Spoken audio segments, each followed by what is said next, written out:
In today's video, I'm going to teach you how to remove grid lines from specific cells in Excel. If you're building a clean-looking header, a dashboard tile, or a form area, those default grid lines can make things look busy. Instead of turning off grid lines for the whole sheet, we'll hide them only where you need a polished, blank canvas.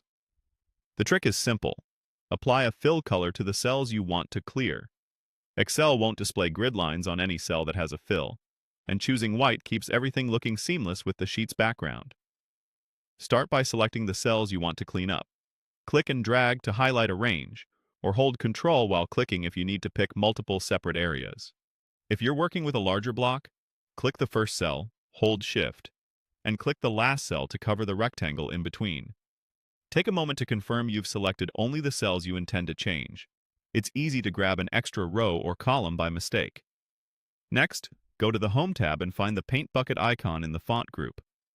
Instead of clicking the bucket itself, click the small arrow just to its right. That arrow opens the full fill color palette, which is what we need. If you hit the bucket icon directly, Excel will apply the last color used, which might not be what you want. Now, choose white from the color palette. The moment you apply a white fill, the grid lines in those selected cells disappear, leaving you with a smooth, borderless area that blends in with the sheet. This works because Excel only shows grid lines on cells that have no fill. Any fill color, yes, even white, suppresses them.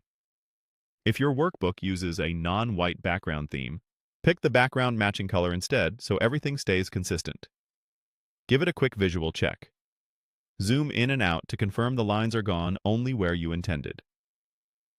If you use printed sheets, remember that grid lines generally don't print unless you explicitly enable print grid lines. If you do print grid lines, they still won't appear in the filled cells, which is exactly what you want for a clean section. If you change your mind later, you can restore the grid lines simply by clearing the fill. Choose No Fill from the same palette, and the grid lines will return in those cells based on your sheet settings. That's all it takes. Highlight your target cells, open the Fill Color menu via the arrow, and pick white. It's quick, reversible, and gives your worksheet a professional, uncluttered look exactly where you need it.